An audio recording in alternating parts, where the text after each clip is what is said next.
friends, welcome to this lecture. In this lecture we will continue our study of linear system. So, if you recall in previous lecture we have discussed the general system, that is x dash equal to f dx, and we have considered certain examples and discussed the first draft of existence and uniqueness theorem for x dash equal to f dx.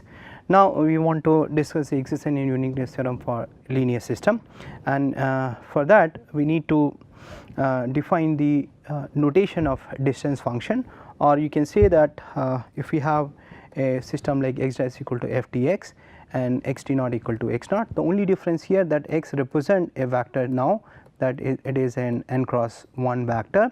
So, earlier it is just a scalar valued function, but now it is a vector valued function. So, if you remember in case of a scalar valued function, if f satisfy the ellipsis condition in some kind of domain D, or you can say that the partial derivative of f with respect to dependent variable is bounded, then the system, the initial value problem has a unique solution, and we have obtained the unique solution using the Picard iteration. Now, in a similar case we can define the existence and uniqueness theorem for vector valued function. The only thing we have to consider is the notation that we are using here, that in place of modulus now we have to use the function which is known as norm function. So, norm function is also similar to a distance function. Here we can define the norm of x is a function from x cross x to say r plus. So, here x is the space where all these functions are involving. So, all these f x, all these are belonging to the vector function x, which is defined as x over r. So, it means that if we take say norm of x, then it is giving you say non-negative value, the norm of x is greater than or equal to 0, and sorry, here this norm is defined only for x to r plus, not for x cross. So, here this is a little bit, so it is defined only for a function from x to r plus, such that norm of x is a non-negative quantity and norm of x is equal to 0 if and only if x equal to 0, and norm of alpha x is equal to modulus of alpha times norm of x, which is true for all x belongs to capital X and alpha belongs to say scalar field, that is r here.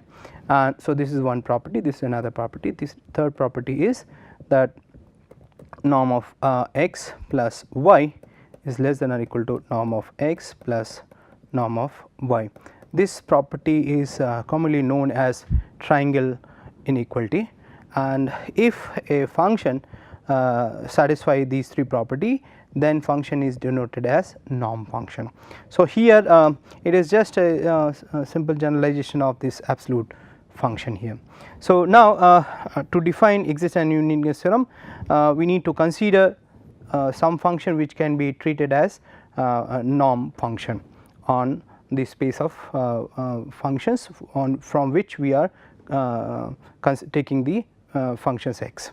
So, here let us move, and first we define the following definition, that the sequence of matrices A k converges to the matrix A if and only if the sequence of real numbers A k, the norm of A k minus A has limit 0, and in this case we write limit k tending to infinity A k equal to A. So, here once we know the norm, then we need to know what do we mean by that f n is converging to f, right. So, for that we have the following definition, that f n converging to f means the norm f n minus f is tending to 0 as n tending to infinity. So, f n converging to f means it is defined in the sense of norm, that is norm of f n minus f is tending to 0 as n tending to infinity. Now, how we define the same thing in terms of matrix. So, it means that when we say that the matrix A k is converging to a given matrix A in the sense of norm. So, here we can say that the sequence of matrices A k converges to the matrix A if and only if the sequence of real number. Now what do you mean by sequence of a real number? Here if you consider since if you apply norm on AK, then it will give you some real value. So it means that here this norm of AK is a real value. So it means that this norm of AK minus A is also a real value. So it means that for every k this value gives you some real value. So it means that corresponding to this sequence of matrices we have a sequence of real numbers. So we can say that AK converges to matrix A means this sequence of real number which we obtain using the norm function, this will also converge to 0. So we say that this AK converges to A provided that this norm of AK minus A has a limit 0, or we have a, in notation we can write down that limit k tending to infinity AK is equal to A. So this notation is should be clear in the sense of norm. So by definition of norm, this sequence AK will converge to A if and only if the sequence of each term, that is Aijk of complex number representing the element in the ith row and jth column in the matrices AK converging to the element Aij of the matrix A. So it means that matrix will a sequence of matrix will converge to the element function A provided that the corresponding Ij element of the sequence will converge to the ijth element of the limit function. So it means that this AK converge to A provided that Aijk will converge to Aij, right, for each of the n square element, that is Ij running from 1 to n here. So it means that AK converging to A means in the sense of norm that limit n tending to infinity, limit k tending to infinity AK equal to A. And how we can understand in terms of element, that each element ijth element of the sequence will converge to the ijth element of the limit function, that is the matrix A. So that is what how we say understand in the sense of norm. Now a matrix function is a function which maps each point t of an interval I to one and only one n cross n matrix AT. So here this we have defined in terms of matrices, sequence of matrices.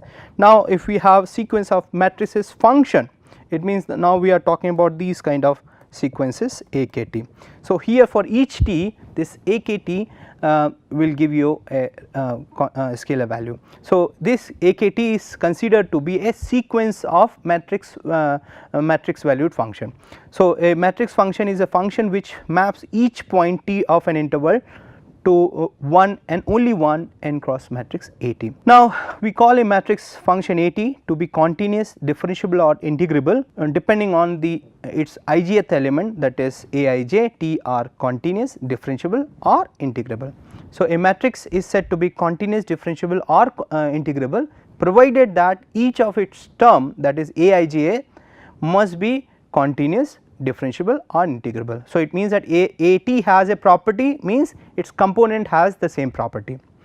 Now very often we use the following very important inequality, that is norm of C to D AT BT dt is less than or equal to C to D norm of AT into norm of BT dt.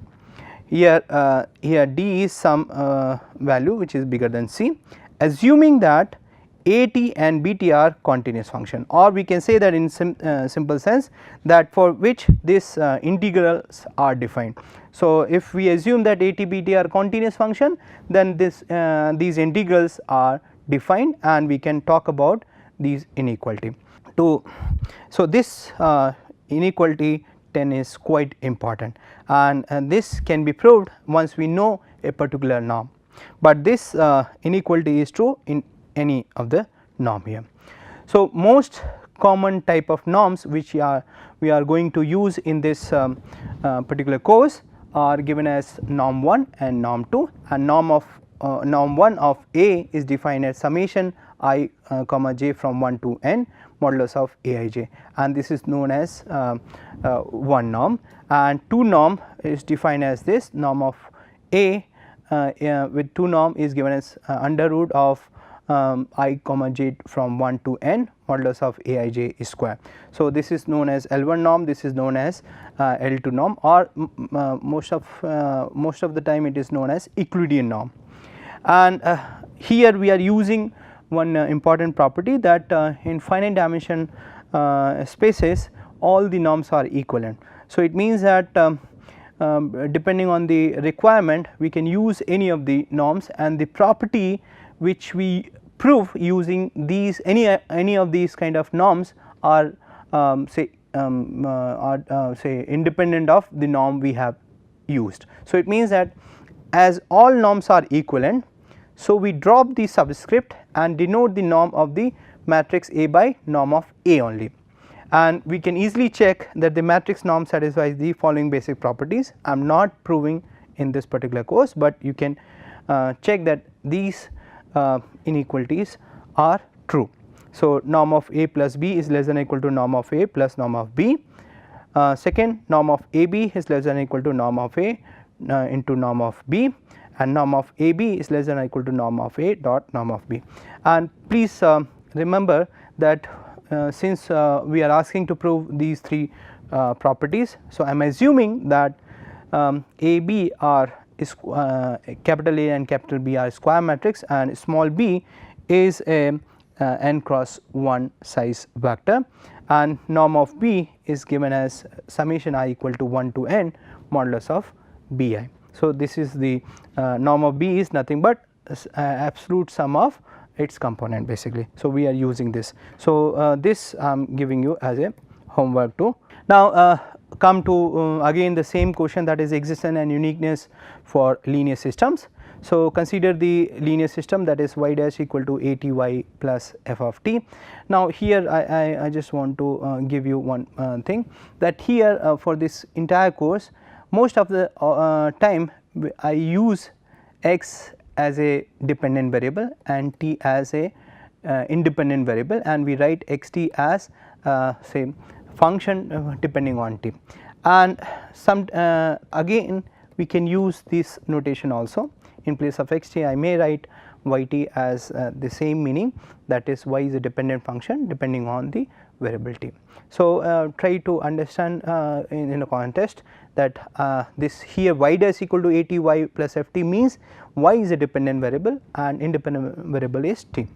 So, now consider the linear system y dash equal to a t y plus f of t, and let this matrix function a t and the vector function f t are continuous on an interval I. Then the vector function f t y, that is a t y plus f t, is a continuous function for t y in D, where D is the strip this, that is the set of all t comma y, such that t belongs to the interval I and modulus of y is less than infinity. So, in this interval your f t y, which is defined as a t y plus f t, is a continuous function, and if you look at the partial derivative with respect to its component of y, this we can find out del f by del y k is equal to the columns, kth columns of matrix A t, that is A 1 k t, A 2 k t, A n k t. So, it means that the partial kth partial derivative, that is del f by del y k, is given by the column vector the A 1 k t, A 2 k t up to A n k t. Now, since we have already assumed that the A t matrix function A t is a continuous function, it means that its components are continuous. So, it means that each component is a continuous function. So, we can say that del f by del y k is also a continuous function, and here this column means this is column. So, it means that del f by del y k are also continuous in domain D for k is running from 1 to n. So, how we can obtain this, let us try to understand. Here we have a 1 1 say y 1 plus a 1 2 y 2 and so on, a 1 n y n and so on, a 2 1 y 1 plus so on, and a n 1 y 1 plus a n n y n. Now, we want to find out the partial derivative of f with respect to y k. So, here if you look at, if you differentiate f 1 with respect to y k, what you will get? You will get a 1 k t. If you look at f 2 f2 here I am assuming that f is equal to f1 to fn. So, it means that if you find out, so dev f by dev yk means it is dev f1 dev yk and so on, dev fn dev yk, right. So, it means that dev f1 by dev yk will be a1k, dev f2 upon dev yk will be a2k, that is written here, and dev fn by dev yk is given as a n k t. So, dev f by dev yk you can obtain from this, and we can say that since at is continuous, so dev f by dev yk is also continuous, and we also assume that this ft is continuous. So, fty, this fty which we denote as aty plus ft is continuous. Not only this is continuous, the partial derivative is also continuous. So, this implies that the system 11 which is denoted as y dash equal to aty plus ft has a unique solution phi t passing through any given point t naught comma eta, where t naught is in the interval I, where we are assuming that at and ft are continuous function, and this solution exists on an interval containing the point t naught. And for the present case of D, this means that the solution exists on the whole interval I. The norm of the solution phi is bounded by a constant independent on t, and such a bound is called a priori bound. So, it means that we say that if in this case if we assume that this at and ft are continuous for all values of t, then the solution exists for the entire space until unless the solution remains bounded. So, if solution remains bounded, then we simply say that solution exists for all values of t, or we can say that given any point t naught comma eta, we have a solution passing through the point t naught comma eta. Now, let us prove in a proper say rigorous manner the whatever we have stated, that if at and ft are continuous on some interval, closed interval a to b, if a is less than or equal to t naught less than or equal to b, means this t lying in closed interval a b and t naught is also lying in that closed interval, and if norm of eta is less than infinity, then the system 11 has a unique solution phi t satisfying the initial condition phi t naught equal to eta and existing in the entire interval a to b here. So, there is a small difference between this case and the scalar valued case. In a scalar valued, the solution exists in a small neighborhood of t naught, but here solution exists for the entire interval a to b here, and this is happening due to the linearity of at, that fty is linear with respect to y, the dependent variable. So, let us prove this result, and let phi t be the unique solution satisfying phi t naught equal to eta existing on for t on an interval j, some interval j. So, to show that this solution exists on the whole interval, that is closed interval a to b, it is sufficient to show that this norm of phi t is bounded by a constant independent of t. So, let us take t in j. Here we can denote this j as the closed interval a b, and substitute of phi into equation number 11, we can have phi dash t equal to a t phi t plus f of t, and we can integrate directly, and we can have this as phi t minus phi t naught equal to t naught to t a s phi s ds plus t naught to t f of s ds. So, just we have written the differential equation and we simply integrate it. And when we integrate, we have here we are assuming that the initial condition phi t naught is given as phi t naught is equal to eta. So, using the initial condition we can write norm of phi t is less than or equal to norm of eta plus norm of t naught to t a s phi s ds plus norm of t naught to t f of s ds. So, here we are using this thing, that norm of a plus b is less than or equal to norm of a plus norm of b. So, this property we are using. So, once we have this, we continue with the argument for t greater than or equal to t naught. So, using the properties of the norm, we can write that norm of phi t less than or equal to norm of eta, plus here we use this property that t naught to t norm of this a s phi of s ds is less than or equal to t naught to t norm of a s norm of phi s and ds. So, we are using this property in this second term, and we can write this as T naught to T norm of s into norm of phi s ds plus norm of T naught to T f s ds. Now, we want to find out the bound for phi t, which is independent of say this t.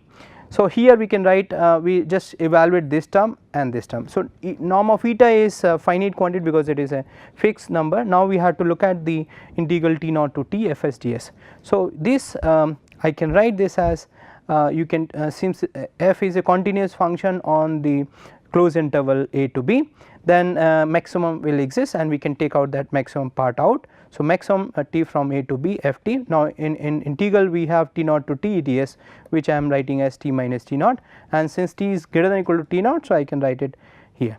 So, it means that if this has, since this is finite quantity, we can replace this quantity norm of eta plus maximum of f t over the interval a to b into this t minus T naught is bounded by b minus a, and we can denote this whole quantity as k1 quantity. So, k1 is a constant which is not depending on t, and we can also let k2 in a similar manner because a t is also assumed to be a continuous function on that closed interval.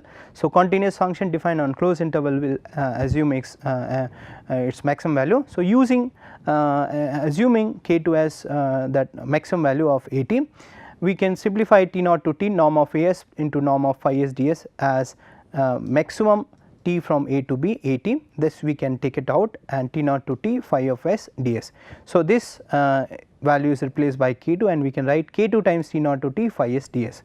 So, if we use these bounds, then we can rewrite our inequality as norm of phi t less than or equal to k1 plus k2 times T naught to T norm of phi s ts. Here k1 and k2 are non-negative constant and are independent of t. Non-negative is followed from this thing that it is maximum values of non-negative values. So, it has to be non-negative. So, norm of phi t is less than or equal to k1 plus k2 T naught to T norm of phi s ds, and k1 and k2 are non-negative constant and independent of t. But of course, this k1 and k2 are depending on this matrix A t, f t, and the initial and final point A and B here. Now, here to find out the bound of norm of phi t, we use the Gromov inequality, and here in Gromov inequality this k1 is non-negative, k2 is non-negative. So, this can be simplified to this thing that norm of phi t is less than or equal to k1 times exponential of k2 modulus of t minus t naught, and this modulus of t minus t naught is further bounded by b minus a. So, we can say that norm of phi t is less than or equal to k1 times exponential of k2 times b minus a, and you can see that here phi t is bounded by a constant. Therefore, phi t exists on the entire interval a to b, and this completes the proof. And so, what we have proved here that if a t and f t are continuous function on the closed interval a to b, then the solution exists for the entire interval a to b, and we have shown that this is happening because that the solution is bounded by a constant. Solution remains finite throughout the interval.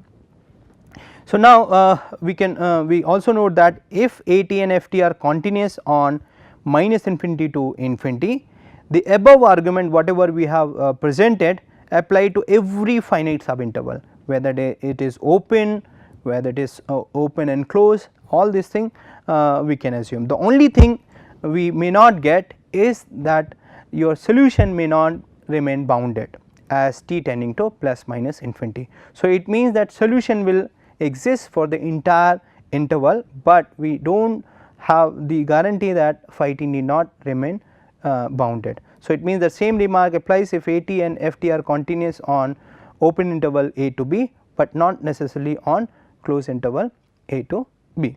So, now we have a following corollary that if a t and f t are continuous on interval I, whether it is closed, open, finite or infinite, and if t naught belongs to that interval I and the eta norm of eta is finite, then the equation 11 has a unique solution. What is equation 11? X dash equal to say at x plus f of t and x of t naught equal to eta.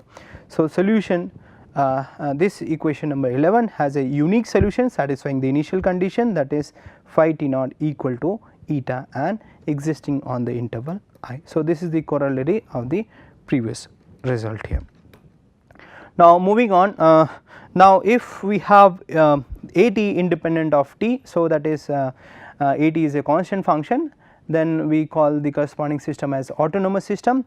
Then so from the previous theorem we can write down the following existence and uniqueness theorem may be stated, that there exist one and only one solution of the initial value problem dx by dt equal to ax and x t naught equal to x naught, where x naught is given by x10 to xn0, and this solution exists for the all values of t from minus infinity to infinity. That we have already seen in the case of non-autonomous system, that if at is continuous for all t's, then solution will exist for the entire interval, and as a consequence of the previous theorem we can write down the existence and uniqueness theorem for autonomous case as well. So far we have discussed the say conditions for by which we can guarantee the solution and in fact guarantee the existence and uniqueness of the solution. Now we have given the system conditions for linear system. Now once we know that the solution exists, we want to know the structure of the solution set. It means that how many solutions we have. Once we have a solution, we want to know whether we have one solution, two solution, three solution, and how many solution we have, and how we can obtain that solution. So, so far we have done only the existence and uniqueness part. Now we have to discuss whether we have a how the solution look like and how to find out the solution. So, we start with the simplest linear system, that is linear homogeneous system, that is x dash equal to ADX. So, first we deal with this linear homogeneous system, and with the help of this we try to say something about the solution set. So, consider the linear system dx by dt equal to ATX, where x is a vector x1 to xn and AT is a matrix of terms aijt. So, matrix AT is given as this. Here we assume that matrix AT is a continuous matrix over an interval I, which is a closed interval AB. So, we have already discussed that this system has a unique solution which exists for the entire interval AB. Now, first remark we want to consider is that since the system is a linear system, we can easily check that if xt and yt are any two solution of 13, then cxt is also a solution. So, it means that if we have say xt is a solution, then we want to claim that c of xt will also be a solution, and also we want to claim that if xt and yt are two solution, then the xt plus yt will also be a solution. So, how we can prove this is very easy to prove. Xt is a solution means x dash equal to a of x.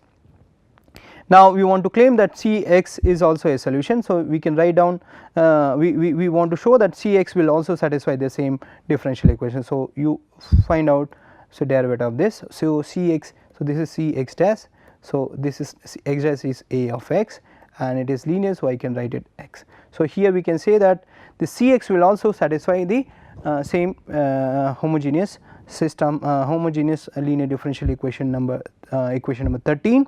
So, it means that Cx will also be a solution. Similarly, we can prove that xt plus yt is also a solution, and if we can prove these two conditions, then we can say that the set of the solution of x dash equal to ax forms a vector space. If you look at 0 is already belongs to this, because for any homogeneous system 0 solution is a trivial solution which always exists. So, corresponding to linear homogeneous system 0 is always there, and if we have one non-trivial solution, that is x, then constant multiple of x will also be a solution, and if we have two solution x and y, then their addition will also serve as a solution. So, it means that we can say that the solution set of homogeneous linear system forms a vector space. So, let V denote the vector space of all the solution of the linear system 13, and we want to find out the dimension of V and a basis of V. So, once it is a vector space, we want to find out the dimension and the basis, basically the dimension and a particular basis of the vector space V. So, to define basis and dimension, we need to know what do you mean by say linearly independent and dependent vector. So, we define a set of vectors u1 to um is said to be linearly dependent if they exist scalars say c1 to cm not all 0 such that the linear combination summation I equal to 1 to m ci ui equal to 0.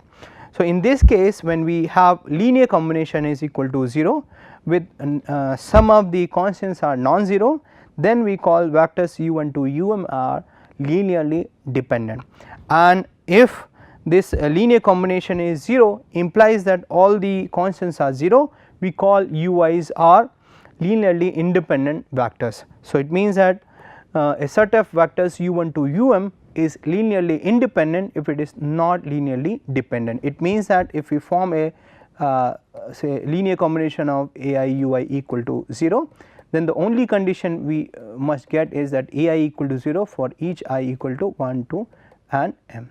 So, if we have this condition holds, then we say that vectors u1 to um are linearly independent.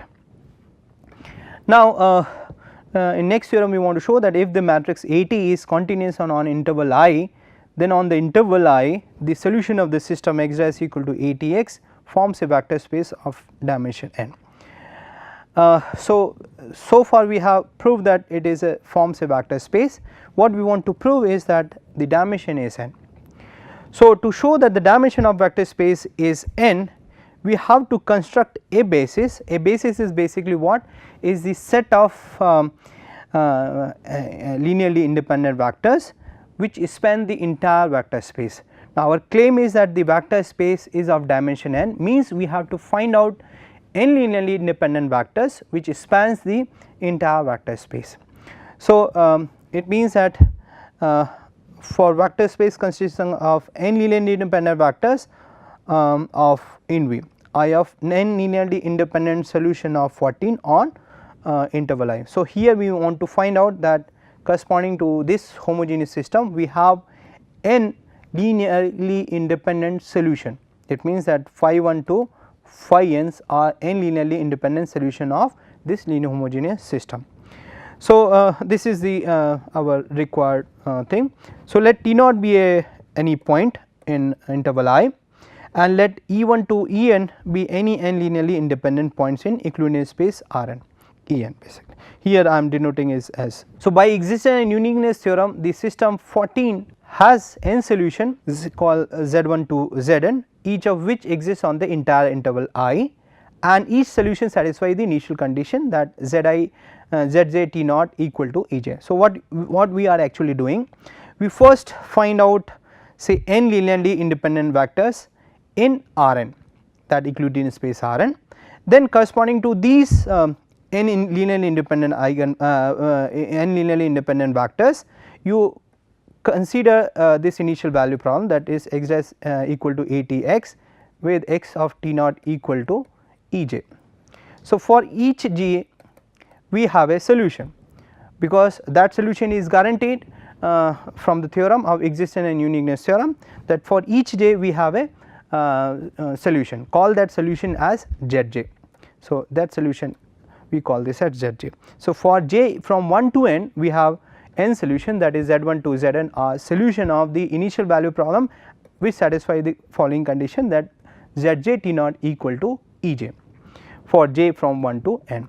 Now, we want to show that the solutions are linearly independent, we want to show that these solutions are linearly independent, and for that let us assume that they are not linearly independent and they exist constant a1 to n, not all zeros, and such the linear combination of ai zi I equal to 1 to n is equal to 0.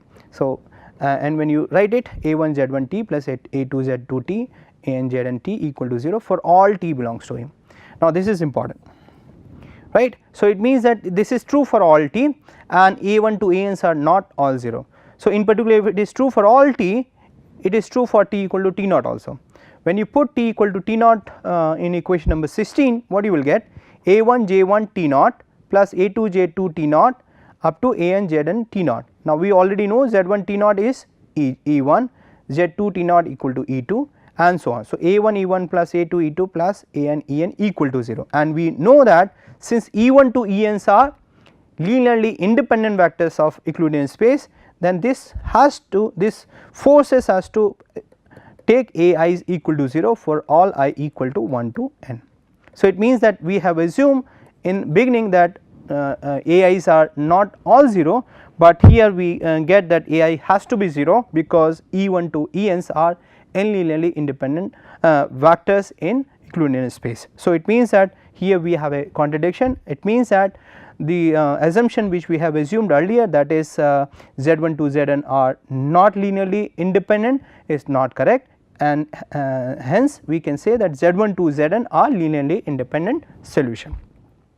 So once this linearly independentness is over, now we want to show that this z1 to zn forms a spanning set for the vector space. So we saw that these n linearly independent solution of 14 span the whole vector space V. So compute the value of the solution psi at t naught and let psi t naught equal to E. So let us assume that there exists a solution psi of the initial value problem. You have x dash equal to a tx, and with the initial condition that this x of t naught equal to some, say let us call this as E. So let us say that solution is given by psi of t, that is psi t satisfies this differential equation as and psi t naught equal to E. Now we want to claim that this psi t can be written as linear combination of zit. For that we simply say that since the constant E1 to En are linearly independent vectors in Euclidean space En. So it means that in particular I can write E, which is a member in Euclidean space En, and E1 to En forms a basis of En. So it means that this E can be written as linear combination of Ei's as follows, that E equal to C1 E1 plus C2 E2 plus Cn En. So it means that I can find out these constant C1 to Cn such that E can be written as summation Ci Ei. Now using this constant, our claim is you consider a function vector zt equal to C1 Z1t plus C2 Z2 J2 Z2t up to Cn Znt. Now look at this vector zt. Since Z1 to Zn each is a solution of the system x dash equal to atx. So it means that zt is also a solution of this differential equation. So it means that zt is a solution of 14 on interval I. Now not only it is a solution, the value of zt naught we can calculate this as C1 Z1 T naught plus C2 Z2 T naught and Cn Zn T naught, and we can already say that Z1 T naught is E1 and Z2 T naught is equal to E2 and so on. So Zt naught we can calculate that it is coming out to be E. So it means that Zt, which is given by this linear combination, is a solution which satisfy the initial condition Zt naught equal to E. So it means that Zt, and we have already assumed that the psi t both are the solution of 14, that is x dash equal to atx, and both satisfy the same initial condition, that is Zt naught equal to psi t naught equal to E. But this cannot happen because we know that we have a unique solution of any initial value problem.